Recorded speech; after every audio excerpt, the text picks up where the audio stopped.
What's up, everybody? Welcome back to Brainwashed to Be Broke series. I have another amazing guest over here.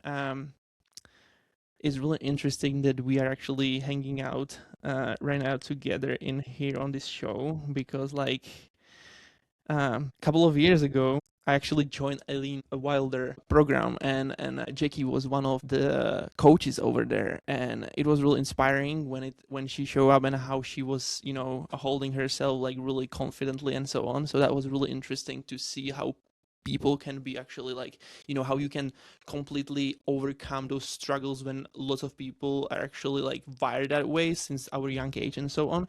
So I have really lots of respect for this person. It's really interesting to see what you are like a human capable of. But also we had the chance to hang out with her on FHL, which was really interesting, and I think we really connected there. Also, like, she was really amazing when it comes to like human connection and so on. So I'm really pumped to have her here. She is a business leader. She helps people leverage their businesses, because when it comes to when we starting a businesses, most of the time we ending up in that scenario where we are not actually building a business but more like another job type of thing, because that's the biggest struggle. That's like what the employee mindset are still like inside, locked inside of us. So this is what she does. She helps them to overcome that struggle and build actually business that serves you. So I'm super pumped to have her here. Welcome to the show, Jackie LaCroix. You so much, Adam. I'm so excited to be here. I love everything that you said there, and I couldn't agree more. There's so much that is given to us and we don't question it. And I think it's so easy to bring old beliefs into new opportunities, including when we start a business, right? And so I love that you said that. We often build a new job by accident. So excited to be here and excited for this conversation with you. That's awesome. I love it. I'm really big on that topic too. When it comes to, entrepreneurship, building. Basically, they create a type of job or something. It's really sad to see, because like most of the people starting the businesses because they just want the freedom, and like all of that. Like, of course there is money freedom and all of the different type of freedoms, right? But it's pretty sad to see when people like going all into a business and they ending up crashing the business, or the business not actually serving their lives and so on. So it's really, really powerful what you do. Let's start completely from the beginning. When for those people, for those who don't know you, and um yeah, they just see you first time. So who you are and how did you get into business, who you actually are. Who I am and the depth of my soul. How do you answer such a question? So I am, believe it or not, an introvert. And I think that's important to this conversation in the many ways that I'll describe how I've designed my business. But I grew up quite shy, actually. The funny story is that my parents were told that they needed to buy me a large dog so that I had something that I could grow my confidence with, learning how to handle a large dog. So they bought me this large, highly active retriever, which is hilarious. And slowly but surely, I came out of my shell, felt, the ability that I had to not hide behind my parents' legs and to kind of be my own person. And it actually led me into really loving public speaking, which sounds hilarious, but even in elementary Interesting. school. Isn't that hilarious? And actually a How did lot of that happen? Like, I know, right? Well, but actually, a lot of speakers are introverts. And I have a hypothesis, I haven't uh-huh. proven it, that it's because this sounds terrible, we don't connect from the stage as much as an extrovert, right? Like, I've seen extroverts speak and they sometimes can get truly distracted by the people in the front who they know, and you can see them almost having these micro connections. Introverts, we're just like, we don't care, right? We're up there giving the message Mm, because we don't want to talk to you anyway. I'm just kidding. But I got into public speaking and I really became passionate about various topics. I mean, we don't have time for all of them today, honestly, but my mother had various health issues, so I was passionate about people learning to take better care of their bodies to prevent medical issues. Then I became interested in kind of femininity and relationships and what it looked like to be a whole, flourishing woman. I got a whole lot of degrees in college, and I didn't see a way to help with the degree of leverage and reach that I wanted. I trained in writing, so I assumed I would be a writer until a friend of mine, when I was working in ministry actually, talked to me about the possibility of becoming a coach and this whole idea of having an online platform. She was an Mhm. older mentor of mine, and I'm so grateful for her. I don't think she knows what she started.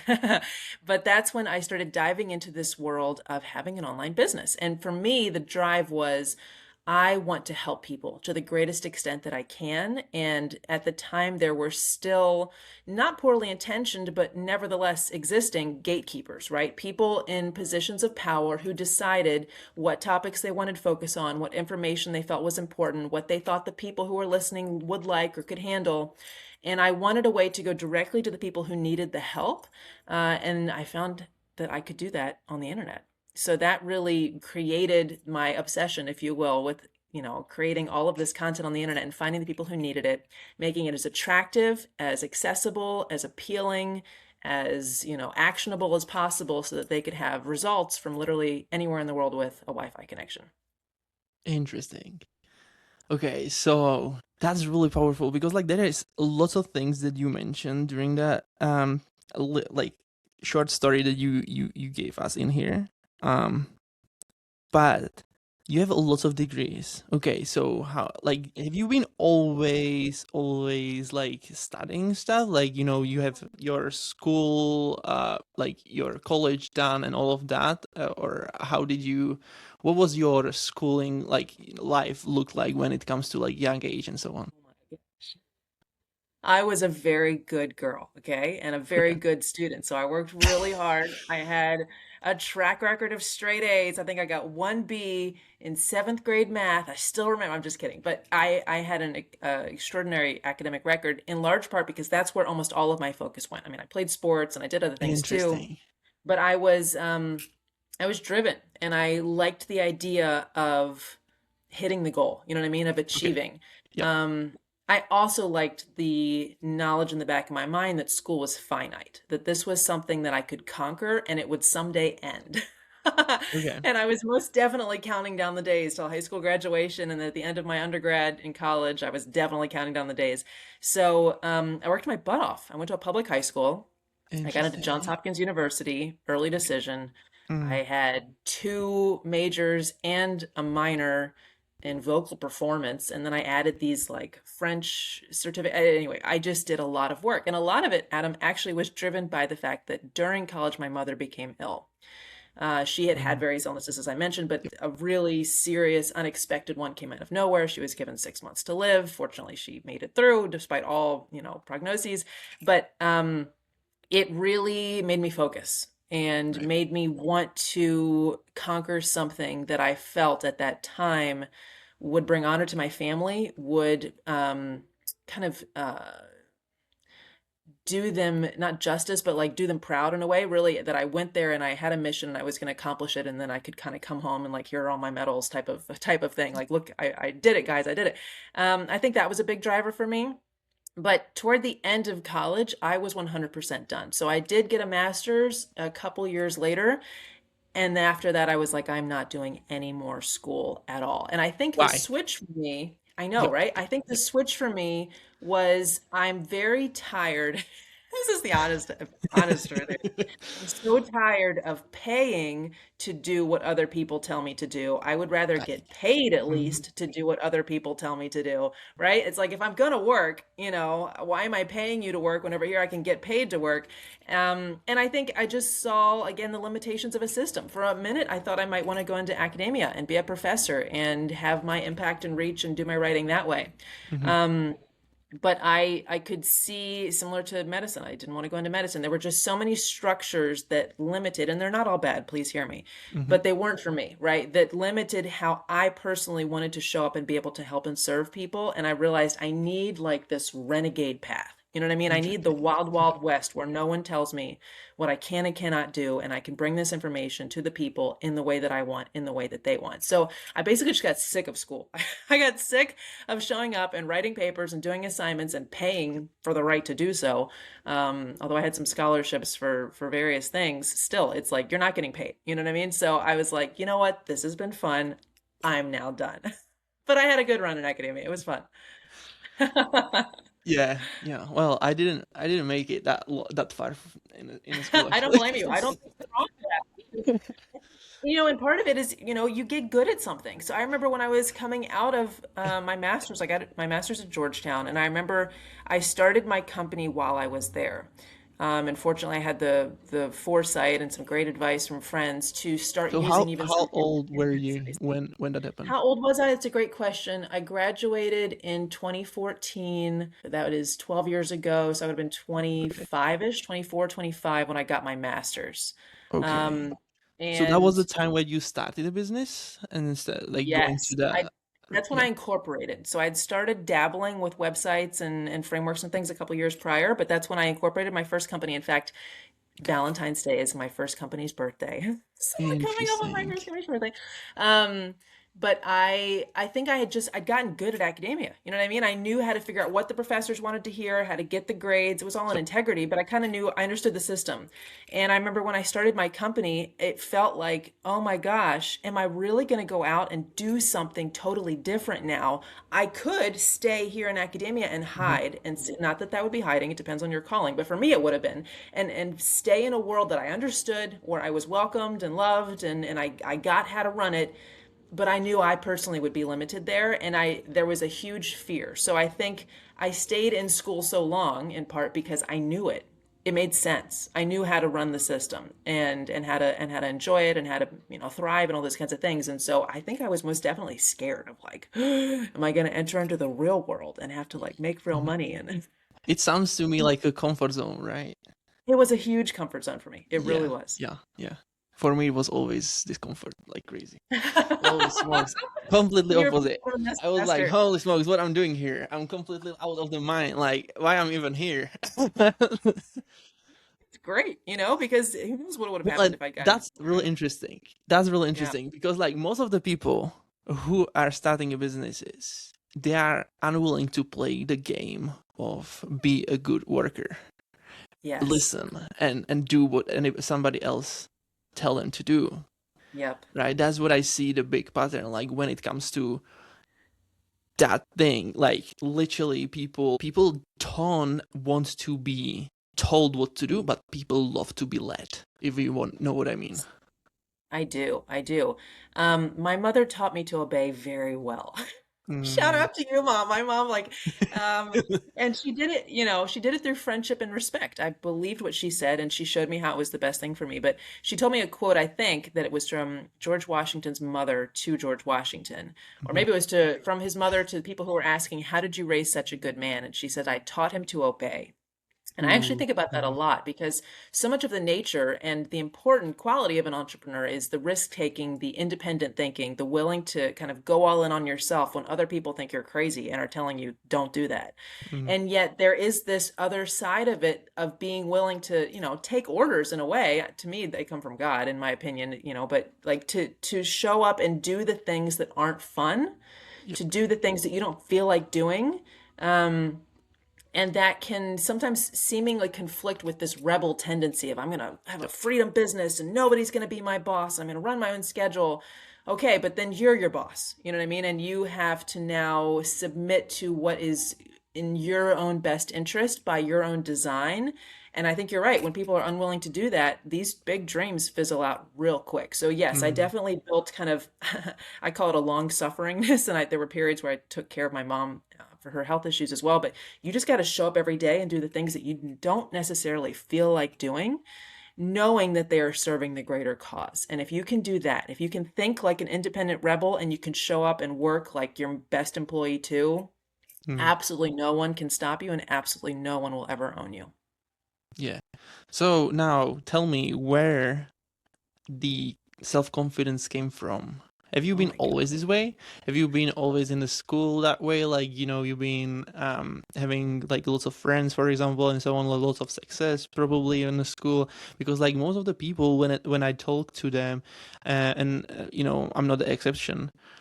We like when we've been in a school and hated the whole process of being there, basically been punishing for having our own opinions or like being called in front of the class to talk basically or being tested and so on. Like that's literally one of the biggest brainwashing ways they are what they do to kids. Like you're gonna be really focused on what we telling you to do. You're not going to have any opinions. You will be quiet, because if you don't, you're gonna get in front of the class, basically in front of other people, and we're gonna make fun of you basically because you are like I'm not completely blaming all of those teachers and so on. There are people, or of course there are kids that they are not really well behaved and so on, but also the whole system, and specifically that situation for me was really painful. That's why I'm bringing it up. When it comes to, for example, we get called in front of a class and they basically you say something, they question, being questioning you basically on some type of topic, and if you did say something wrong, they literally punish you because those kids was laughing at you, and then you have like this type of low esteem, and the status going down and everything like that, and then you like literally boxed in there in that uh, environment that you rather be quiet all the all the years you are in the school and so on. What is your opinion on that actually? Oh my gosh, what a great question. I first of all, I'm sorry is what I want to feel like. If that was your experience, that's awful. It's so unacceptable It in was my so. opinion. Do you know how many people actually has this type of experiences all the time? Like, That's those terrible. teachers, they don't know what they are doing. It seems to me like Yeah. that. Like, literally, they just because most of the teachers are just students of the school, get a job based on like because they had, for example, all perfect grades or whatever is I don't know what is the explanation in English like specifically for that, but Yeah. that's literally what it is, and they get a job and they like trying to fit into something like they been or they think that is the perfect scenario of teaching people, but they have no clue about how to teach people, how to teach kids and so on. Like it's freaking annoying as hell, and I see it now. Like the schooling system, like nothing changed since I've been there, and like because my girlfriend's brother, he's been in the school basically. He's like nearly 20 years younger than me, and oh, no, that's too much. 10 years younger than me, and he literally is studying the same things as we've been taught when I was in the school. It's freaking crazy.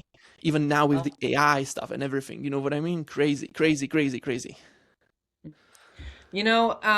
I think it depends on the environment. I was, first of all, very lucky. I had great schools and I had great Okay. teachers. And I have two kids and they fortunately go to a great school and they have great teachers. So I think, unfortunately, which is a whole nother topic for another day, there's enormous disparity in the quality of education and Mm-hmm. the quality of teachers across the world and even across the US. I think I actually built a lot of confidence in school. Mm-hmm. Um, I think it helped enormously that I could read people pretty young. So Interesting. Yes. I was able to kind of quickly sense what type of person the teacher was. Not that I knew their personal life per se, but you can just see Yeah. from someone's energy whether they're happy in their life or they're not. Yeah. What Yeah. stresses them out, what triggers them. Okay, today's a bad day, today's a great day, Ooh, I and you have to can be kind careful now. of, oh, I, well, no, I'm just kidding. If I didn't like you, I wouldn't be here. Okay. You, you're not. You start to see, I think I came early to see, this sounds so obvious, but it's not necessarily how everybody sees everything. I saw everybody as a person, right? Right. Versus as a force that was either for me or against me.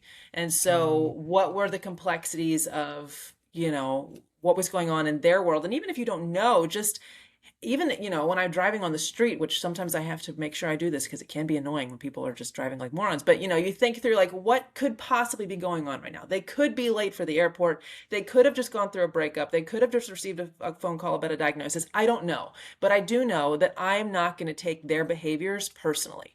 I'm going to Mm, figure out what do I need to do right now to win this system, really, in ethics, I want to be clear, in integrity, but without being distracted. And I definitely think that, honestly, I think being an introvert helped me in school because I didn't really want to talk to people. You know what I mean? So people would try to like write notes and have conversations when we're not supposed to be talking. And I was like, no, all you know what I right. mean? Like, Okay. Okay. Okay. I want to be focused right now because everything for me was, I just saw the goal of school. The goal was to get the grades so I could get the heck out of there, so I could get into a great college, so I could get the heck out of the great college, so I could go do whatever I wanted. That was at least the story that I bought. And to a large part, it's what happened. And I think it still is very possible, even though there are many examples of how it doesn't, isn't that way anymore in the system, or maybe never was. But Mm, it certainly worked for me.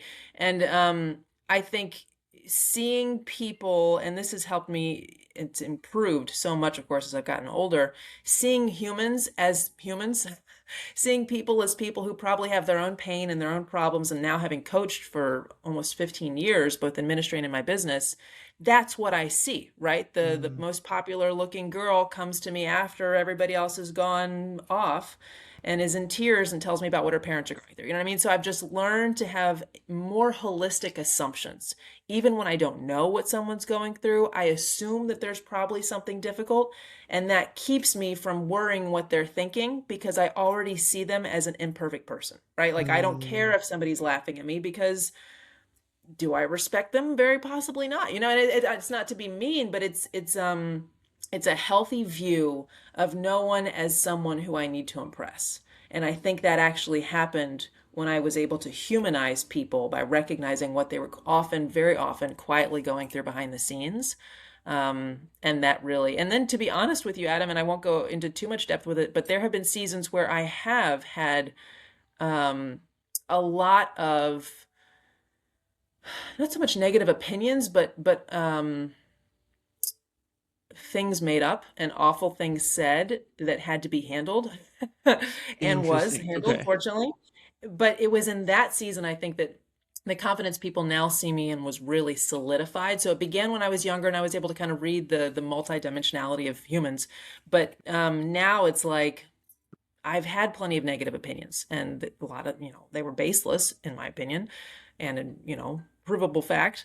But it made me realize that I was perfectly fine anyway. You know what I mean? I think if, what happens when we're lacking confidence is usually that we have an unconscious fear Yeah. of, oh my gosh, if people think this, then what? Mm, mhm, Then I'll lose followers. I'm just making this up. I don't know, I'll lose income because nobody will want to buy from me. So I'll lose my home. So I'll lose, and we create these massive, often unconscious stories of what will happen if people don't like us. And that's where a mm, lot of the lack of confidence comes from. When you can eradicate that, either through mindset, which is ideal, or through mhm. real life, which is realizing, oh, look, people don't like me and I'm doing just fine, then it helps you build this rock solid sense of self where you're like, take it or leave it. I know I live in integrity. You can disagree, dislike me, disparage me, even defame me, although there are lions and there are lawyers. But whatever you do, I know who I am and I know how I behave, and God knows how I behave, and I'm not worried about what you think. Right. And when you survive different seasons of fearing an opinion, then recognizing that you're okay anyway, it slowly builds this confidence. And that's why I think you can really only sometimes build confidence through taking action, because you Ooh, have to get that feedback loop going where yeah. you fear the reaction and then Yeah. you don't die. And then you Like, realize, I'm okay. I could even do that again. I could even go bigger because mm, what I thought was going to kill me actually has no power at all. that's powerful. Okay. This is really interesting because when it comes to you said, you believe in God, right? That's what you Oh, said yeah. there, right? Yep. Okay. Does that something to do with alignment with God also, in your opinion? Because like we know all, Confidence. yeah, we all know that God already told you who you are, right? And if you don't listen, then no surprise. Because like if somebody tell you who they think that you are, that's probably because of their insecurities, right? Well, we know all this shit, but most of the time is because they don't even know who they are. Yes. Yes. There, oh gosh, there are so many reasons. Oh my gosh. Usually they're in some form of deep pain or Mm, deep panic, right? mhm. They're either, this is just humanity. They're either, it's like hungry, angry, lonely, tired, right? Halt.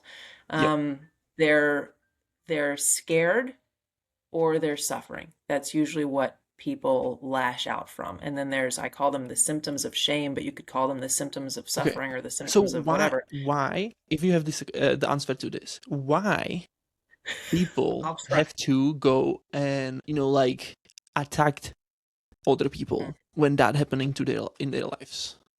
Yeah. Oh my gosh, what a perfect question for our days.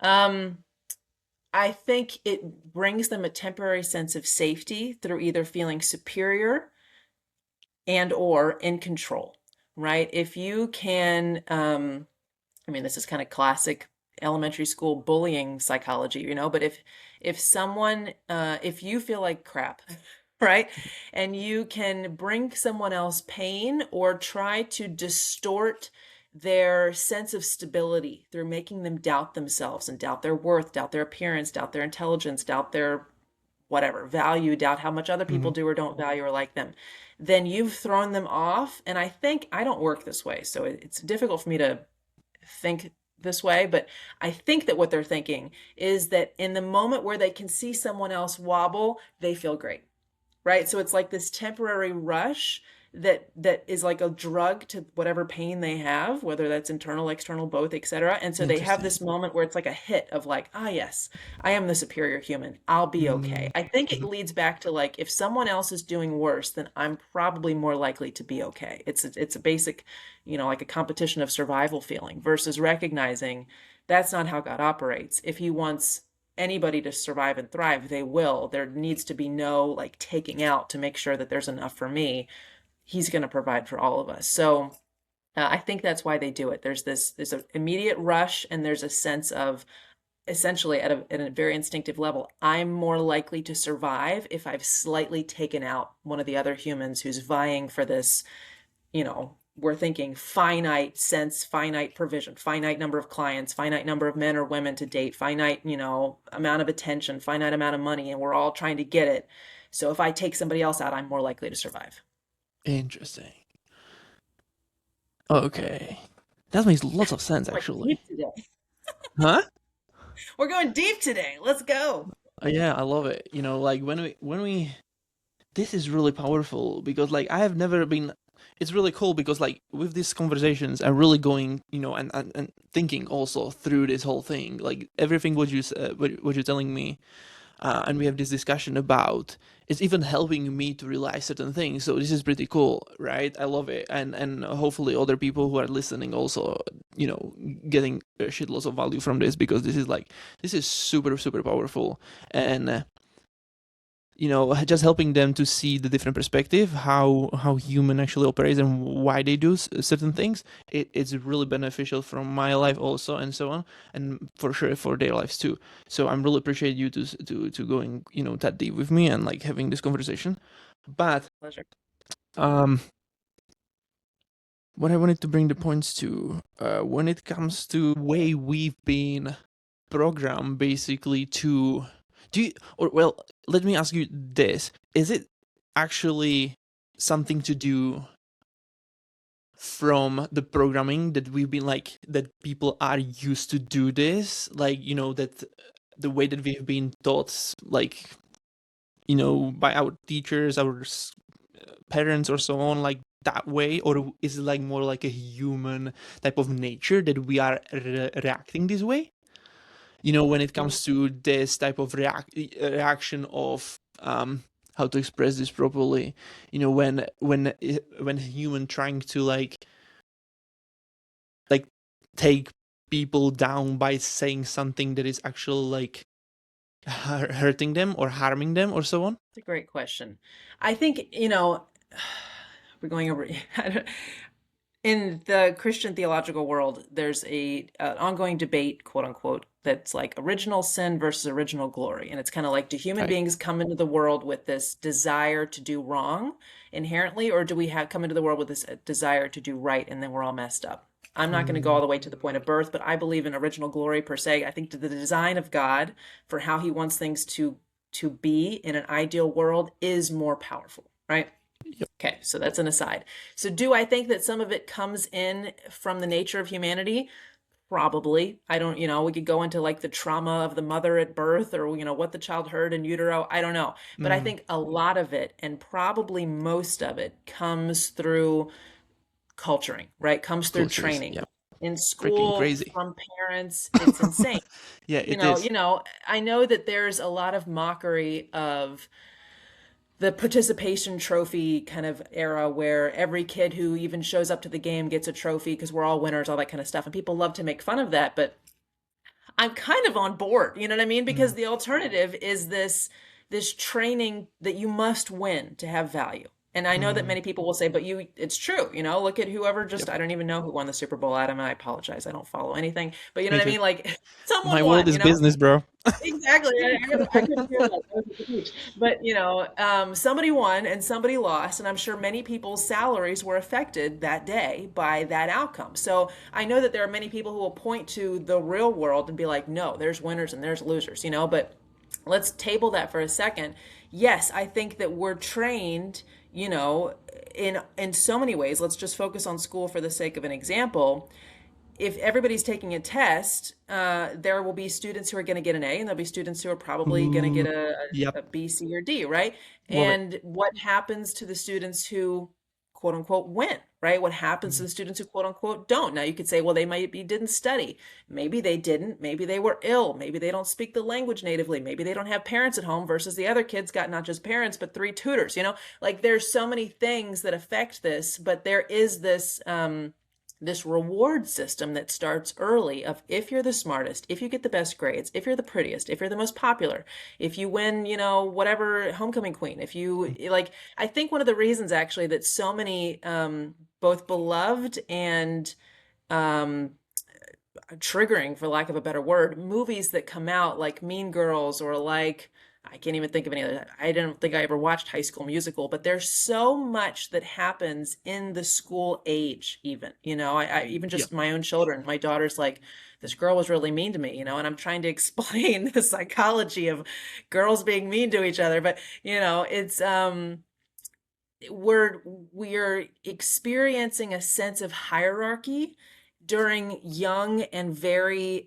formative years. And I do Mm, think that that puts deeply in the human psyche. I either have to win, I have to take other people out in order to ensure I win, or I have to go on a rampage and say this game sucks and these rules are unfair and I have to, like yeah.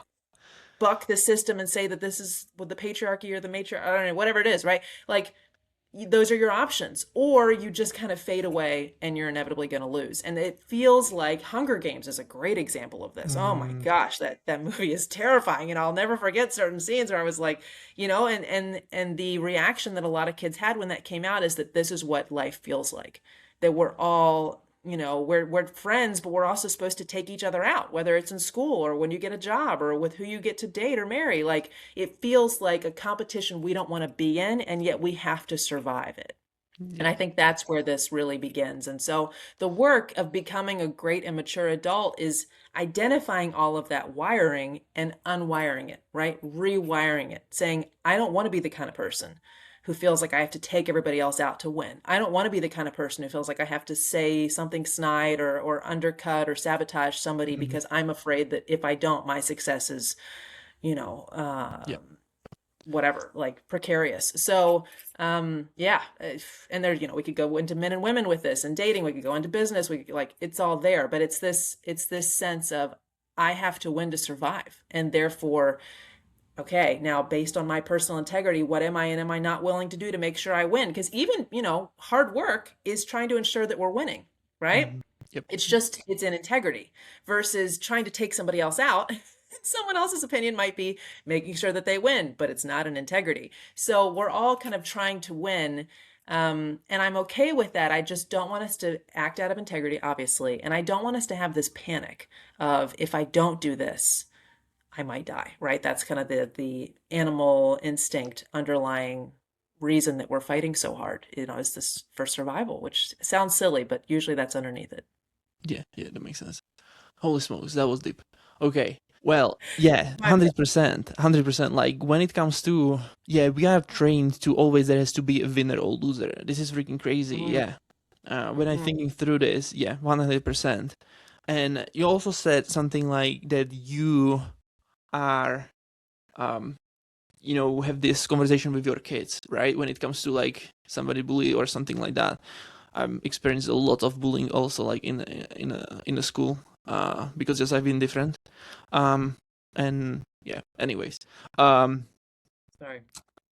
You good. Don't now it shaped me to the Terrible path. person. I Like this is who I apologize. am. I don't freaking care, Yeah. right? Like this is who I am. If you don't like it, just get out of here. I don't care. Mhm. Literally.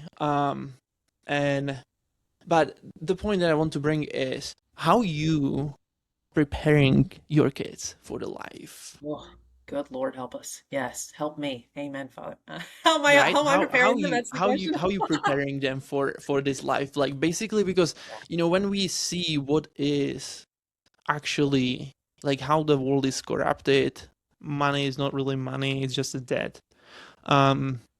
The way that they teaches us, like they taught us in a school, the whole system is freaking like just yeah, no words to that. The whole American dream they sold us, like especially in US, but we can say European dream is pretty similar. So anyway, yeah, so how do you prepare them, like with with the technologies rising and everything what's going on in the world? Like it's pretty interesting to observe this topic. 100%. I think it's very easy to panic because, and I'm glad you mentioned technology because it's all changing so quickly.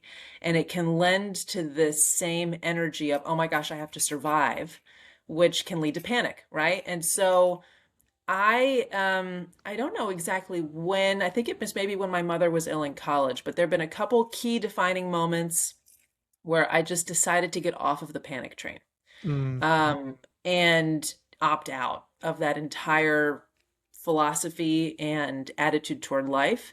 My relationship with God has a ton to do with that. So, from that lens, there's always going to be new looking, is really how I like to see it, because I really do believe the verse that, nothing is new under the sun, right? Like it's all just kind of a 100%. regurgitation of, And yeah, everything it's is like, possible. I yeah, love to say it's everything's everything is freaking possible. possible. And it's, in my opinion, just a new version of the fundamentals, Mm. right?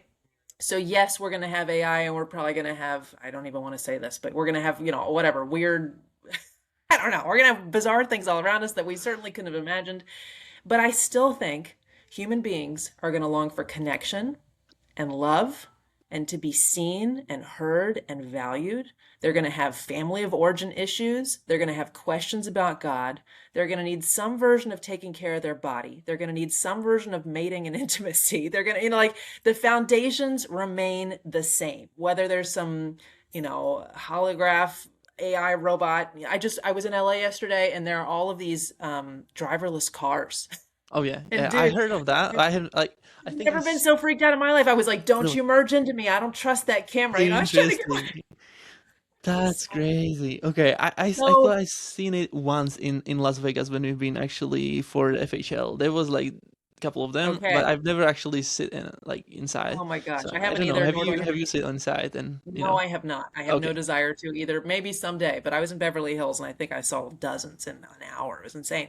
So so from that frame, I'm thinking all I have to do is teach my children the fundamentals, because the Mhm. fundamentals are usually what people are actually struggling with. I'm Okay, not so saying what that do the you latest, what do you mean by fundamentals? It's yeah, like 100%. principles or something like that, like principles that never change, like human, the human like sales, marketing, like whatever, like it can be like inside of, but also on the side of normal human being, like literally, like, we are a little bit different. Like, I'm different. I'm just like Yep. everything business. So it's like No, I'm it's not, good because yeah. the foundations of business are the foundations of survival in a lot of ways, right? Identifying problems, creating solutions, and selling that solution. Like that's how we all provide for ourselves, and even in a job, Love it. honestly. Love it. Love it. Um, but I no, I'm thinking like foundational. So yes, that would be like level two, Adam. That would Okay. be like second year curriculum for my children. But level one is like I want to establish in them. This is personal, everybody, to each their own. But for me, I want to establish in them a deep understanding of the reality of God and His unconditional love for them.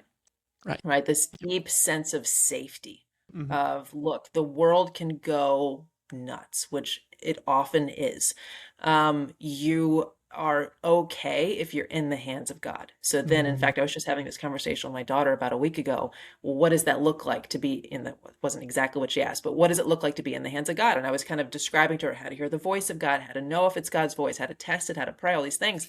And I love those conversations. So to me, like, that's what I want to make sure I convey no matter what, is how to have a relationship with something higher that is all knowing, all seeing, all powerful, all loving, etc., so that no matter what hits the fan here on earth or in their life, they're going to be okay and they know how to return to that. They know how to go home to that. So Hmm. that's part one for sure. Part two is largely based on that. If that's something they can always go home to, and that's kind of like the real reality, again, this is my opinion, what does that mean about them? What are the unshakable truths about their identity that don't change no matter what? No matter whether they get picked for the job, they get, asked out by the person, they win the sports game, they get into the school, that like whatever does or doesn't happen, the unshakable factors, the unshakable facts about their identity, that they're loved, that they're wanted, that they're all these kinds of things. And then part three is I'm teaching them how to see that many other people haven't gotten part one and part two, and that most Hmm. of their behaviors are coming out of that lack. That they Hmm. don't feel loved, they don't feel seen, they don't feel important, they feel like, massive pressure from their parents if they mess up. They're afraid when they go home, all these kinds of things. And so, if they can figure out how to have a relationship with God, how to know who they are, and how to understand human behavior, very little's going to take them out. Then the next course will be getting into like creating value in the world and always being able to provide and make money because you know how to solve problems and provide them for people. So that's Interesting. what I think through when I'm. So then it's like, okay, how does that manifest today? Okay, well, we've got AI, and my daughter just created this planner she wants to sell on Etsy. And, like, okay, how does that look? But these are the foundations that never change. Yep. Yep. Okay. That makes 100% sense. I love it. Okay. So for you, who is God for you? Oof. God is a badass. God is difficult to define because I know I'll never know everything about him until I get up there, I guess, and get to meet him. But my personal experience, a completely trustworthy friend, if you could think of your best friend, but who has never failed you. Like there's never been a moment of nastiness or sabotage or where you weren't sure if you could trust them. There's never been a falling out, not from their side anyway. Maybe you walked away, but they never walked away. And at the same time, this ridiculously powerful badass who can do anything they want anytime, no matter what other forces seem to be at play. So this sense of deep, trustworthy, confident, hilarious sense of humor, by the way, great sense of humor, completely safe. Like you can always run home, whether that's in prayer or to a church or whatever, like you can always go back to God, in my opinion, no matter what's happened, no matter what you think you've done, no matter how much you screwed up, no matter, everything's falling apart. You can always go home. And it's also this like the greatest force in the universe. There's just nothing that is not possible. Then you get into like, okay, so why are all these bad things happening? I get it. I'm just saying the nature of God. That's what I believe. Incredibly good, loving friend and absolute unconquerable badass. That Interesting. combination is God. Okay, so this is really interesting because for there are lots of like speculations about God and so on. Like, you know, I have this mixture of feeling about it because I'm not really like I grew up really like in traditional type of family when um we're Christians and so on. Like people, our family is going to church like once a week, I think, once a week. But I've never understood what this actually means. I have like this mixture of opinions or experience even.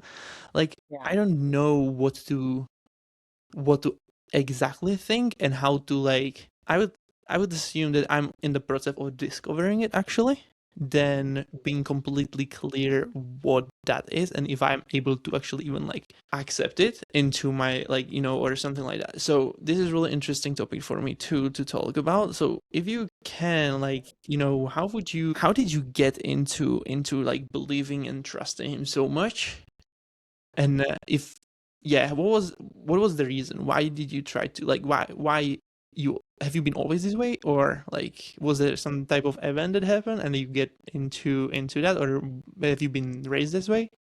Yeah. Oh my gosh. First of all, thank you for asking these questions. And I love where you're at. This is my favorite topic to talk about. I feel like if I ever leave Earth, if I've talked about this topic, I'll have done my job. I grew up, my mother was Baptist. My dad was Unitarian for a long time and then became a Christian. No offense to Unitarians who think you're a Christian, that's cool too. But became more and more of a believer in God and of Christ over the years. But when I was growing up, my mother was ill a lot, as I said. And so there was a lot of kind of stress and sadness, right, over various things that were going on that felt very outside of my control. I'm the oldest. My brother's 7 years younger than I am. So I was kind of the second mom, right? And you can imagine if the mother's ill, that I stepped in for a lot of things. And so that's one of the reasons I think, too, that I took an early sense of responsibility as I was growing up and was good at school and all that kind of stuff. That shaped me very much. And I was an introvert, right? So I was 100% the nature geek. Like all the other kids are playing at recess, and I'm Nature like geek. a little, yeah, all day. I'm That's like so in the funny. ravine, Oh like my stacking god. Yeah. rocks and talking to moss and whatever I was doing.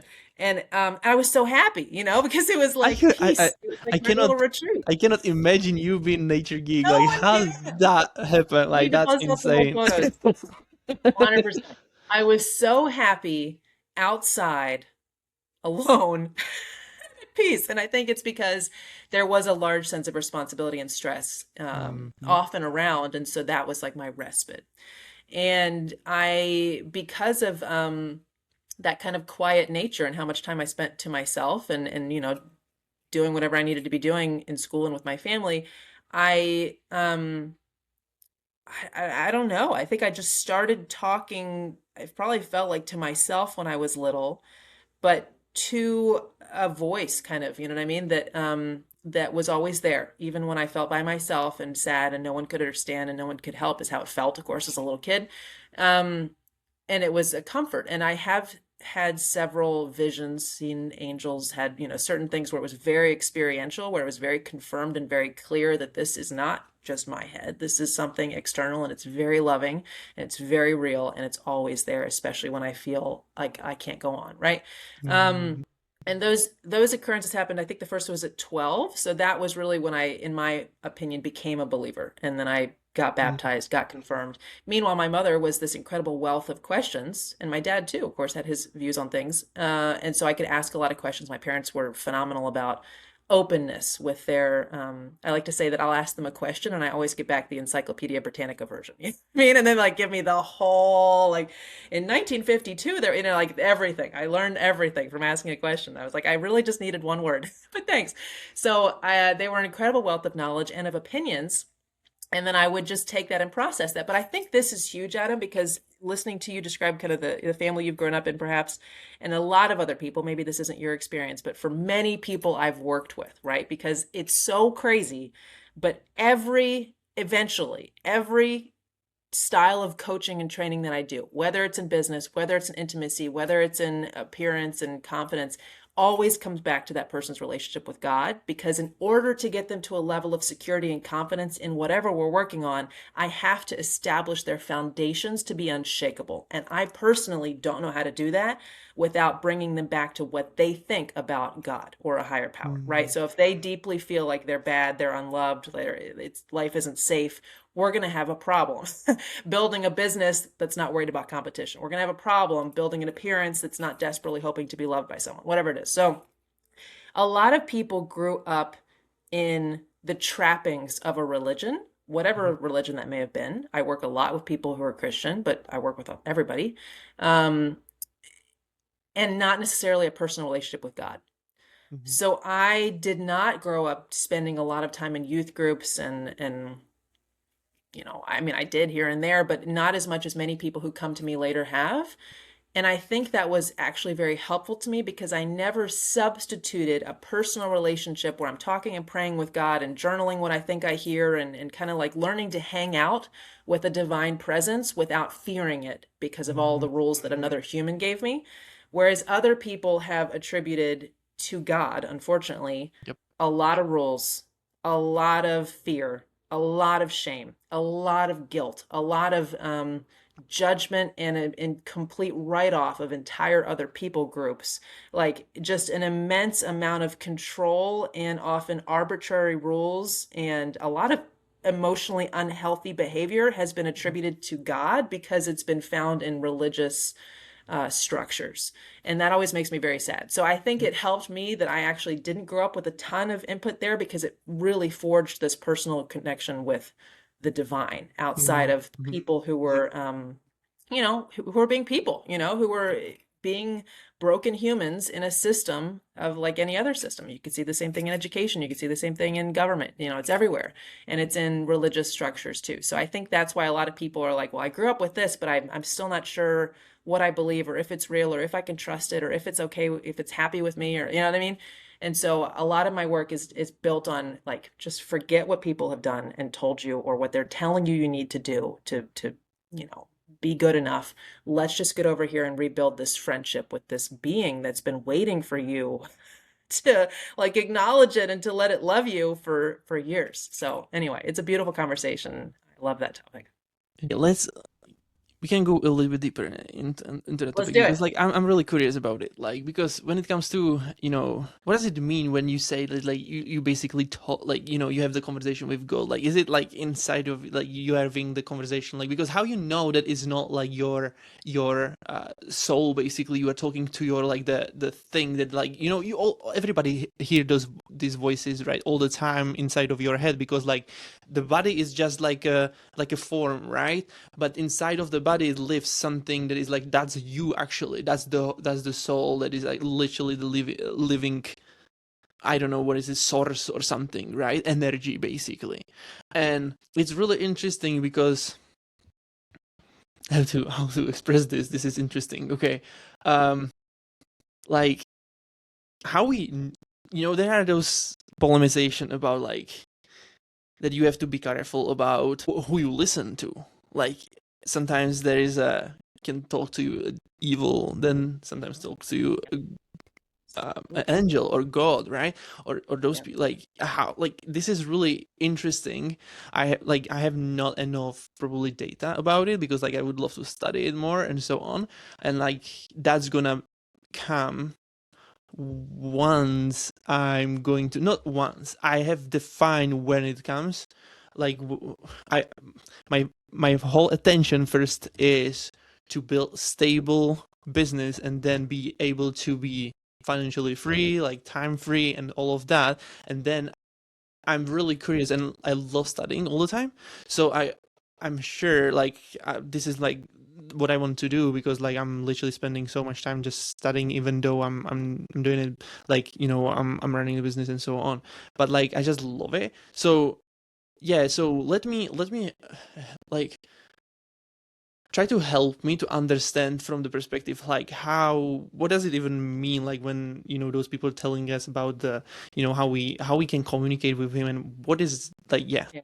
all of that. Oh my gosh. I was like assuming we'd talk about online courses and stuff, and here we're talking about talking to God. Okay, I love it. So I first feel like I want to caveat this. There are so many different beliefs out there, and I fully respect all of them. Mhm. I can only speak from my own experience, obviously. So anything I say is not meant to disrespect anybody. It's just simply that this is what I know, right? Oh gosh, where do I begin? Many people who there's an alarm going off. Interesting. I don't know if you can hear that, but hopefully it Yeah, won't a bother little the bit. Yeah. a little bit. Well, apparently this is very important. So if I'm not told to leave, I'm not leaving because I don't see anything wrong. Um, Hilarious.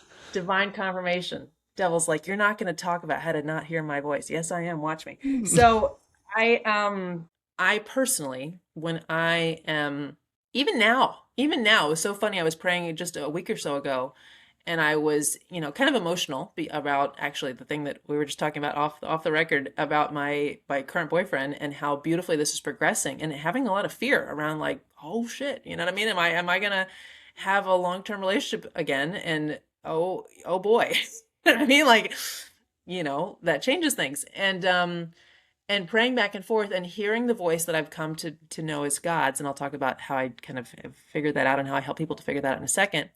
But in my moment of emotional vulnerability for sure, and also a little bit of Jackie sassiness, I'm like, well, how do I even know that this is you, Lord, and not just me kind of making it up? And Mhm. God goes back like, you know my voice. It's like, come on, Interesting. you know me. And so I would say first, if I were to, and I do actually help people a lot with exactly this, because you can read all the books and you can have all the devotions and you can check all the boxes and you can try to follow the rules, but sometimes those rules can even sometimes accidentally lead you down the wrong path, I think. And so Mhm. hearing this voice, I think, is the most important. But you're right, there's a lot of voices out there. And so personally, again, just my faith, everybody Yeah. teach their own. Um, I ask to only hear from God.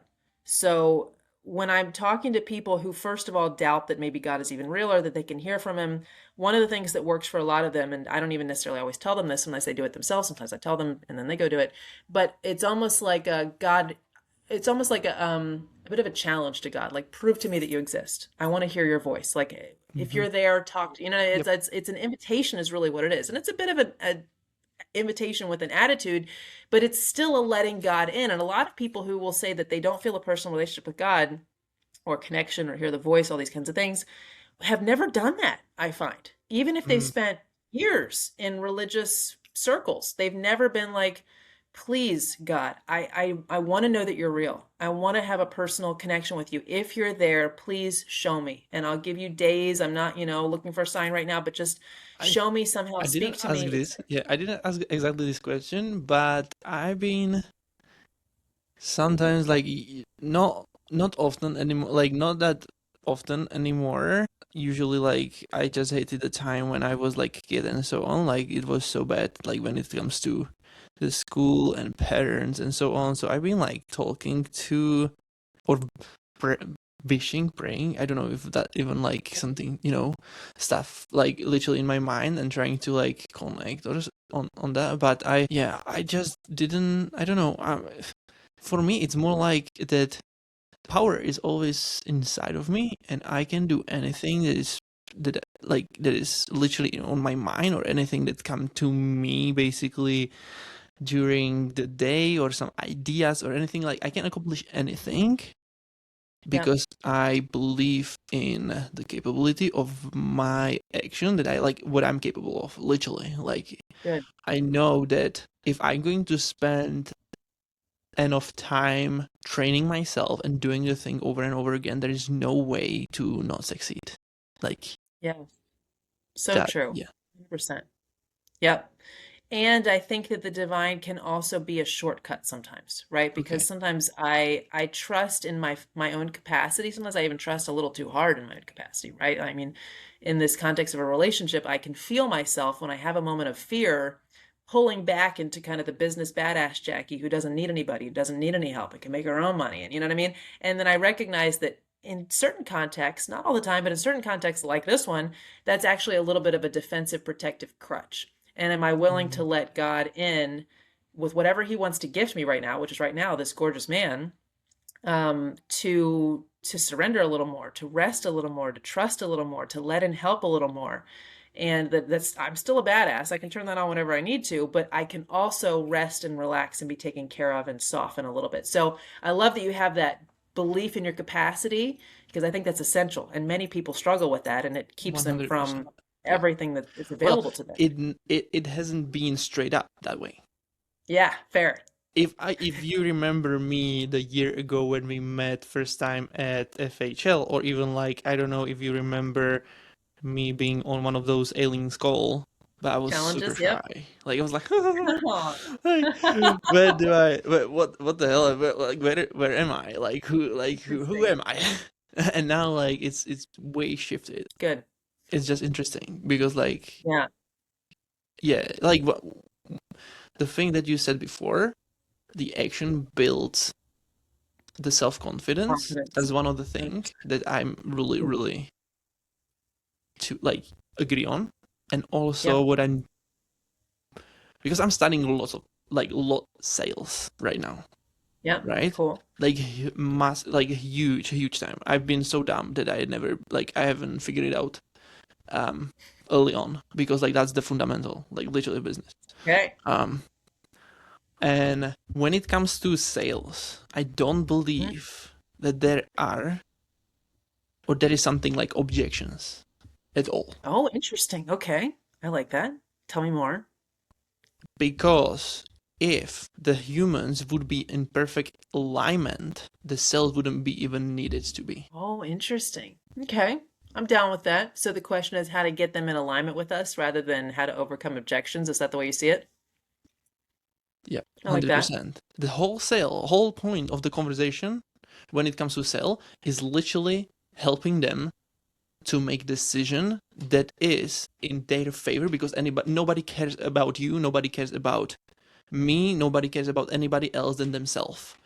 And if Yeah. you're going to be just the pretty much the person that's going to help them and see the world from different perspective, when it comes to like, we're gonna lead the conversation towards, I don't know, your goal that you literally told me what you want to achieve, and this is the current situation that you are in, and this is like you literally are stuck in here, and you won't be able to get into that dream outcome unless you change something in that trajectory, and you probably cannot see it because like you are super close, because like the current situation and the dream outcome is like blending together. You cannot see it because you are so close to it.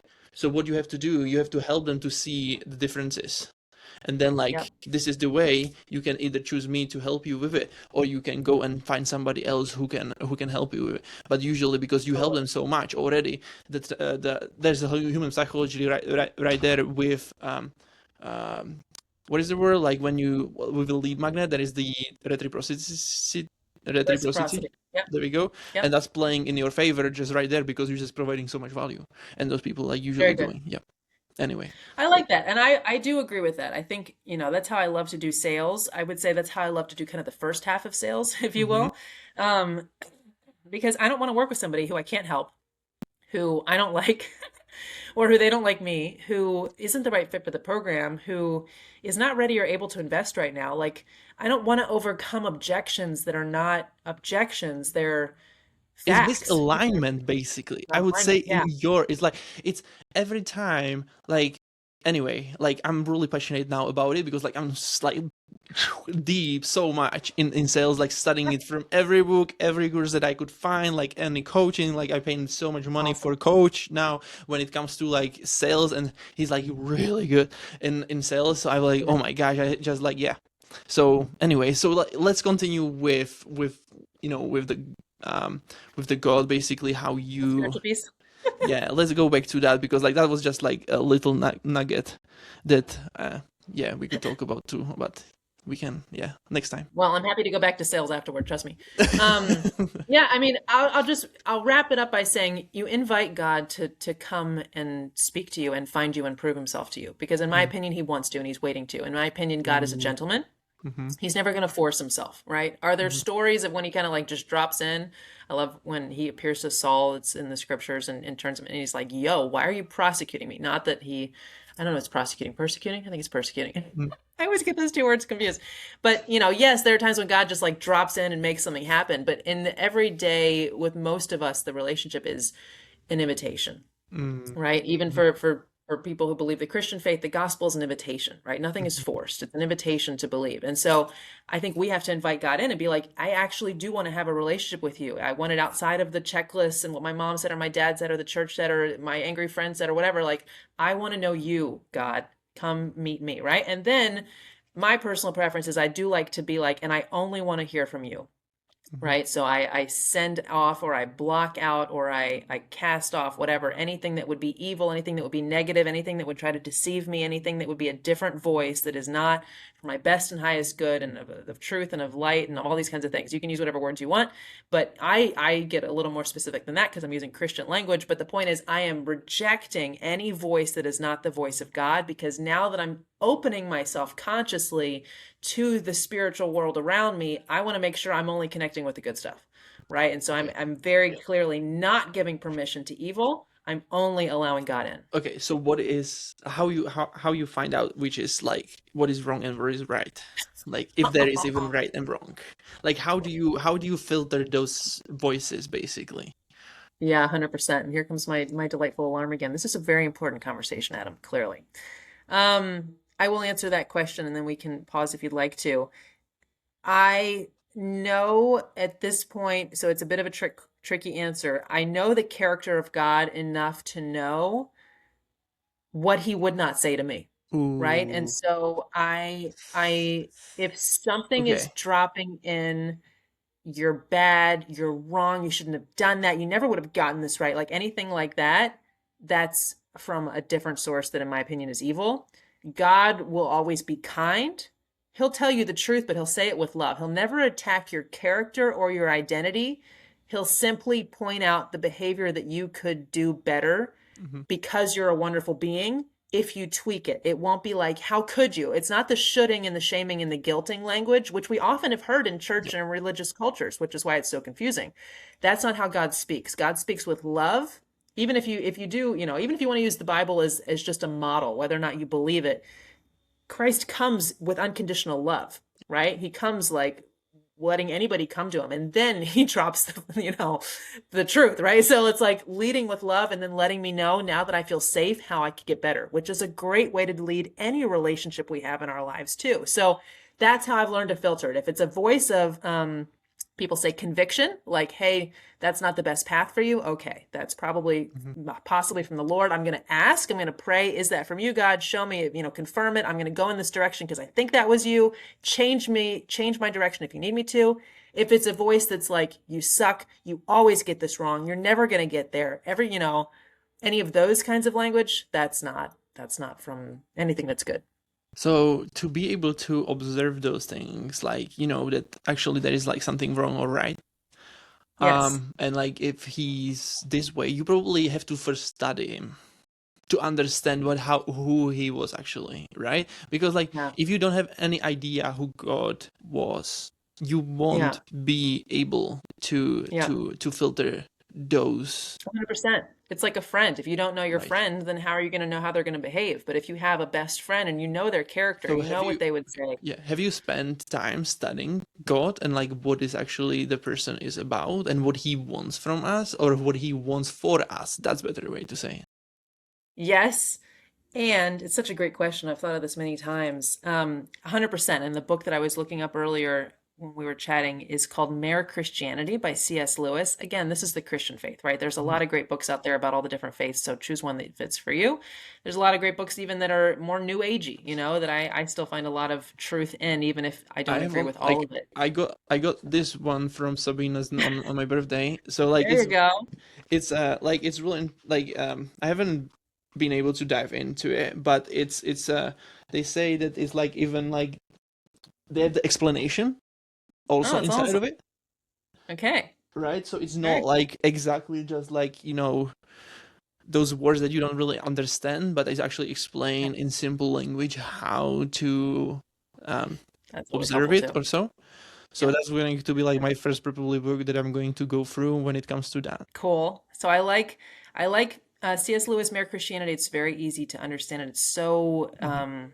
it's so well explained. I like down here by my router actually, I have a book called Systematic Theology, which is a thick Okay. tome, but that's a deep one. When it comes to matters of intimacy and the human body, I like Pope John Paul II's Theology of the Body. That's another whopper. So these are Hmm. not for nighttime light reading, unless you want to fall asleep, because that might help. And then what was the last one that I was thinking? Anything by Tim Keller. A lot of people really like the writings of Interesting. Tim Keller. Okay. Again, this is all Christian faith. There's a lot of beautiful books that are more about overcoming the guilt and the shame that uh, religious institutions can inject into us, even though I don't think they're scriptural. They're not necessarily Christian. They're not necessarily of any religion, but they can be very helpful to people who are healing what is really more of an angry authority wound. in my Mhm, opinion, where they mhm. assume that God is angry, that they assume that they've done bad. And it often comes from how their parents treated them or how somebody else treated them. It has nothing to do with God. But all that being said, yes, I've studied the nature of God. But you know what's so interesting? When you really want to get to know someone, what Mm, do? Do you ask a bunch of other people what they think about that person? Or do you just sit with the person and ask them questions? You know what I mean? So I know it feels weird as hell. I know it feels like it'd be so much easier to read a book that I can like check and then there's like a quiz at the end and I'm like, great, now I know God. I did the work, right? But that's not a relationship, yeah, that's a yeah, test. yeah. And this is a relationship. So to me, the Welcome to best my relationship with God podcast. is yeah, yeah. The best relationships are spent like are built by spending time with the person, right? 100%. So Yeah. walking in nature, listening to music, or not listening to anything, and just asking to hear from God. And even if you just feel a sense of reassurance and suddenly the sunlight breaks through the clouds, that kind of stuff happens to me all the time. We're journaling answers that you hear when you're praying, that kind of thing, and just building the muscle. Because it's so tempting to, and I see this in church culture all the time, to join the Bible study and to read the devotionals and to check all the boxes, and then they still feel like they don't know God. And it's because they Mm, haven't spent time with him. They've spent time with other people talking about him. yeah, yeah, So yeah. it feels weird, but it's the most powerful, beautiful work I think we can do. I have the experience with, in from the church, like, oh my gosh, like I've been like Oh in boy. this type of our churches, like like I've been sleeping there most of the time, like literally. It was so boring because like it's not the Yeah. Christian type of church like where people are singing like everything like Yeah, it's yeah. very The very tattooed like guitar guy. it's It's so not much that church. different, right? With the Catholic Yeah. churches are so like Oh, like the absolutely. They're atmosphere and all the energy is like very low and everybody like all incense the and old smells. people Yeah. only there and like oh my god I Oh, thought that yeah. I'm going to church, like to like cemetery type Right. of like, you know what I mean, like holy smokes, I'm nearly to die or so. You know what I mean? That's I insanity. do. Like I that's do. how And the churches are actually going in our countries, right? Like in yeah. Europe most of the time. And then like you have the different churches, like when it comes to like the Christian churches, I think it's literally like Christian church. Is that correct? Like how they call it in the USA? Like when they like literally have the type of like it seems like event pretty much, like it's like they're singing there Raise and the like lights and having like yeah. completely different atmosphere, like super high energy and everything like that. It's like I don't know why There's a is lot that. of different denominations, but yeah, there's a Okay, lot of that here. okay, so is it different type of like you know uh religious, or like it's the same religious, or it's just Oh my different type gosh, of that's a good churches? question. And I'm far from an expert on this. There are a lot of churches that are called non-denominational, where you might find that more modern approach in a worship service. There are a lot of churches too that maybe Baptist or I don't, maybe even Methodist or something, who knows, that have a specific service that they call contemporary, maybe that has more of like the lights and the young people and everybody's t-shirts and there's electric guitars on stage. Yep. And then they have a more traditional service that has the more the calmer version and the liturgy and all that kind of stuff. So it depends. Yep. You can't say that's this particular group of Christians. It's more of a style, I find. And Okay. then Okay, the that's interesting. the denomination is more reflected in the theology and what's actually being taught during Yeah. the teaching. Yeah, interesting. All right, well, There you um are. thank you Your so much. starter Thank you. course. Thank you for You're being welcome. here. That was awesome. I love it. Really, really, really cool. Um, Last question for you. What is your goal right now? Like, what are you Oh. accomplishing when it comes to business wise, so people can connect with you, or like, um, yeah. Yeah. So my goal is always to live into my assignment fully and to enjoy my life fully. Those are kind of always my two goals, and I don't see them as separate. I see them as the same. Um, I have done obviously coaching for 12 years now in my company, and even before then in ministry. And I've done a lot of private business coaching, taught other people's frameworks and containers, and loved everything. And yet I've seen this large lack in the marketplace of almost honoring the individual who wants to build the business and honoring the assignment, right? And I fully understand it from a sales and marketing perspective. If you can come up with a system and convince everybody that your system is the best or better than or whatever, and this is the thing that has been missing, and this is going to change everything, like it sells, right? It works. And yet it's not necessarily bad, and it's not necessarily not the right fit. For some people it's perfect, but for others it's not who they are, and it's not what they're called to do or how they're called to build. So I just opened a new mastermind called Million Dollar Empire, and the goal of this is twofold. One, to really honor the entrepreneur and to honor the assignment. I deeply believe we're all created individually, and there are, as you know, Adam, so many ways to build online. There are so many ways to find new clients and customers. There's so many ways to build engagement with and connection with them. This podcast is amazing, right? There's so many ways to sell them things. You can be on the phone, you can do a webinar, you can do DMs. Like, there's a million different ways. There's different things you can sell them, and there's different things you can do to deliver what they bought. Like, the menu of online options for building a business and an empire is enormous. And so sometimes I think people, because they've been struggling, will buy into the hype of one particular system being the solution, when in reality, it's usually something much more holistic.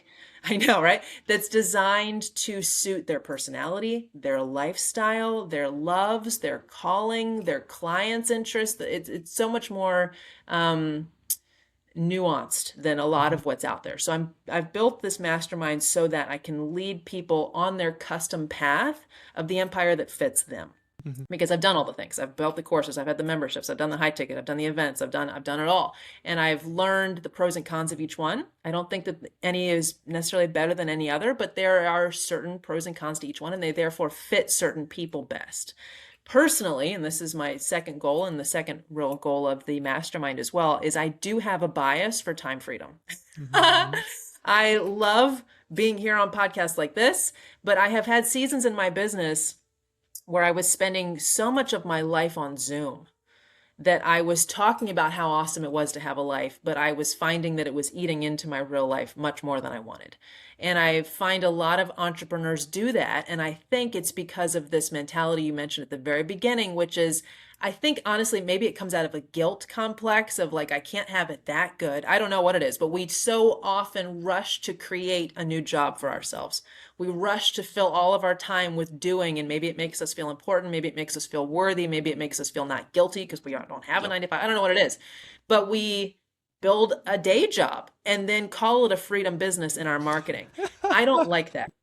I want to be at the beach on a Tuesday. I want to be in France. I want to be with my kids. I want to be the actual boss and not just the stressed out person who's stretched too thin but calls themselves a boss. So I very much favor, while I'll help anybody build whatever they want, I favor business models that are leveraged, where the sales happen without your participation, where the delivery happens without your participation, and yet where no client is disappointed or disillusioned because you did exactly what you promised and you were very clear about it from the jump.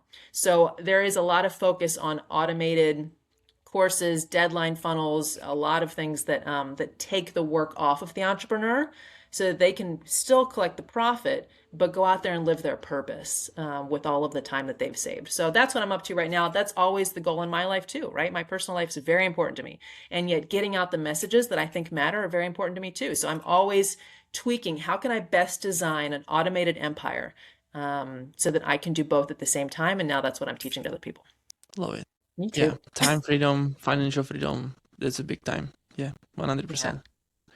It's like, cool. Yeah.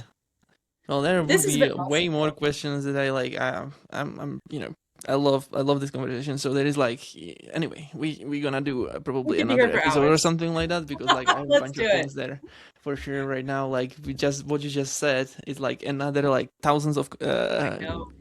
questions just came up to me, because like I see so many similarities when it comes to us and so on, like what we do, what we like, and so on. So it's like, yeah, I just love to connect with similarly minded people. So it's like, you love it. Cool. All right. Thank you so much. Thank you for being here. It was a pleasure to have you for sure. Totally. Awesome. And yeah, everybody who's listening, we will see you in the next episode. Bye for now. Well, bye everybody. Thank you, Adam.